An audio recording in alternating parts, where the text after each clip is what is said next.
রাজ্য জুড়ে পঞ্চায়েত ও পুরসভায় পুলিশি অভিযান। কালনা ও কাটুয়ায় জন্মমৃত্যু নথি বাজেয়াপ্ত। মুখ্যমন্ত্রীর দুর্নীতির বিরুদ্ধে জিরো টলারেন্স বার্তার আবহে রাজ্য জুড়ে পঞ্চায়েত ও পুরসভার বিভিন্ন দফতরে পুলিশি তল্লাশি অভিযান শুরু হয়েছে। সেই অভিযানের অংশ হিসেবে বৃহস্পতিবার পূর্ব বর্ধমান জেলার বর্ধমান, কালনা ও কাটুয়াতেও পুলিশি তৎপরতা নজরে আসে।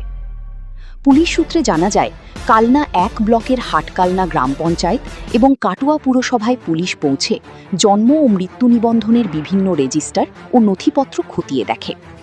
তল্লাশির সময় কিছু নথি নিয়ে পুলিশের আপত্তি তৈরি হলে সেগুলি বাজেয়াপ্ত করা হয়।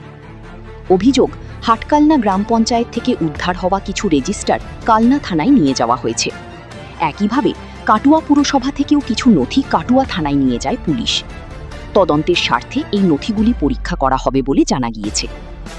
অপরদিকে বর্ধমান পৌরসভার এক ছবি, এখান থেকে বহু নথি বাজেয়াপ্ত করে বর্ধমান থানায় নিয়ে যাওয়া হয়।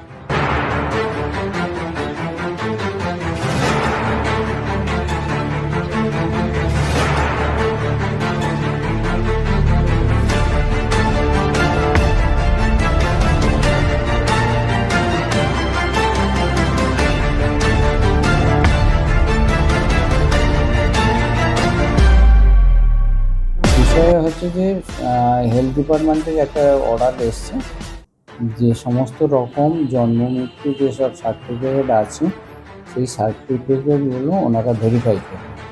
হ্যাঁ, এখন আপাতত ওনারা সিজ করে নিয়ে যাবেন, নিয়ে গিয়ে থানাতে গিয়ে ভেরিফাই করে আবার ওগুলো ব্যাক করবেন। এখন সিজার চলছে। তাহলে এই মুহূর্তে যাদের যদি যেটা হচ্ছে যে অনলাইনে অ্যাপ্লাই করবে, অনলাইন পোর্টালটা চলছে, অনলাইনে অ্যাপ্লাই করলে আমরা দিয়ে দেবো। তবে যে কদিন এরা পুলিশ থেকে সিজ করবে সেই পর্যন্ত ওইখানে কাজ করা যাবে না, কারণ আমি আমার এমপ্লয়িকে ওখানে থাকতে হচ্ছে, থেকে দাঁড়িয়ে থেকে তো এগুলো বের করে দিতে হচ্ছে। এই জন্য হয়তো 1 দিন 2 দিন হয়তো একটু অসুবিধা হবে, তারপরে আমরা রেগুলার যেরকম দিচ্ছি সেরকম। না না, কোনো অসুবিধা, কারণ অনলাইনে তো আমার দেওয়া হচ্ছে, পোর্টালের মাধ্যমে দেওয়া হচ্ছে, কোনো অসুবিধা হবে না। হয়তো 1 দিন 2 দিন একটু অসুবিধা হবে যে আমরা কাজটা করতে পারবো না, আমার স্টাফেরা করতে পারবে না, এইদিকে এনগেজ থাকবে। আর এটা কত সাল থেকে কত সাল পর্যন্ত দেখুন, কত সাল থেকে সিজ করছে সেটা পুলিশ করবে। আমার এখানে 1920 থেকে আছে, আপাতত যেটুকু কথা বলে এলাম ওরা 1990 থেকে নেবে। তারপরে যদি আবার দরকার হয় তখন আরও এগিয়ে যাবে।